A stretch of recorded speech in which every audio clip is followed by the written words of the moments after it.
Halo semuanya, perkenalkan nama saya Rizuka Akila. Saya dari SMA Swasta Sultan Agung Pematang Siantar kelas 10 IPA 1. Hari ini saya akan mempresentasikan tugas PKWU saya.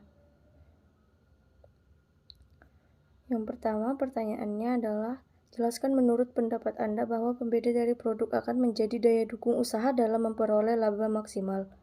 Yang kedua, tontonlah YouTube Pasar Ekstrim Tomohon dan jelaskan bahwa diferensiasi produk yang muncul di pasar tersebut adalah untuk memenuhi kebutuhan konsumen.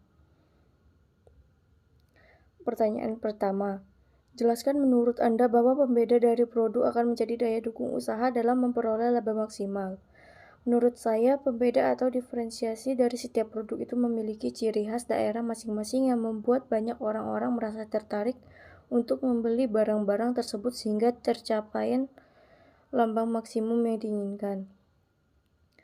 Meskipun tujuan utama perusahaan adalah maksimalisasi laba, namun cara untuk memperoleh laba tetap harus berpegang pada nilai-nilai moral. Laba harus diperoleh dengan cara yang benar. Pelaku bisnis harus dengan jujur menunjukkan bahwa laba yang diperoleh dengan praktik bisnis yang tidak merugikan konsumen dan negara. Lebih lanjut lagi, pelaku bisnis tidak boleh memanipulasi besarnya biaya produksi agar dapat menghasilkan tingkat keuntungan yang lebih besar. Bahkan perolehan laba yang dihasilkan tidak boleh merugikan kaum pekerja dengan cara merekayasa atau menekan besarnya upah yang harus mereka terima. Nilai kejujuran haruslah menjadi landasan moral pelaku bisnis dalam menghasilkan laba. Pertanyaan yang kedua, tontonlah YouTube Pasar Ekstrim Tomohon dan jelaskan bahwa diferensiasi produk yang muncul di pasar tersebut adalah untuk memenuhi kebutuhan konsumen.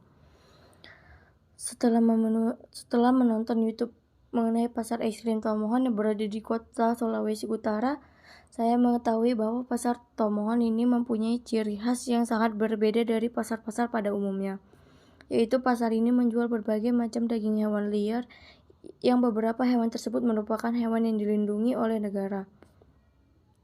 Hal yang menjadi diferensiasi atau pembeda dari pasar ini dengan pasar-pasar lainnya yang biasanya menjual daging dan sayuran yang memang sudah biasa dikonsumsi oleh kalangan masyarakat Indonesia.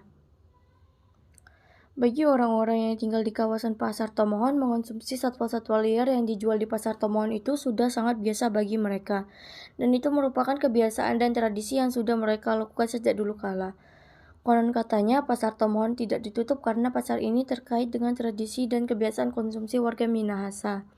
Mengkonsumsi daging satwa liar seperti ular, kelelawar, dan tikus dipercaya bisa memenuhi kebutuhan protein alami untuk tubuh secara baik. Baginya, daging satwa liar memiliki kandungan protein tinggi. Perdagangan daging satwa liar di kota Tomohon, Sulawesi Utara sudah berlangsung cukup lama. Perdagangan daging satwa-satwa ini banyak dilakukan di Pasar Beriman Wilken yang terletak bersebelahan dengan terminal angkutan kota. Pasar yang dikenal dengan istilah pasar ekstrim ini tak hanya menjual daging satwa liar, namun komoditi hasil pertanian dan perikanan serta barang-barang kebutuhan rumah tangga juga dijajakan pedagang. Biasanya pasar tersebut ramai dengan pengunjung pada hari pasar utama seperti Selasa, Kamis, dan Sabtu. Puncak perdagangan terjadi pada hari Sabtu, lantaran barang dagangan yang digunakan di hari itu lebih lengkap dan banyak pembeli yang datang untuk membeli kebutuhan konsumen di hari Minggu. Segini saja presentasi dari saya. Terima kasih.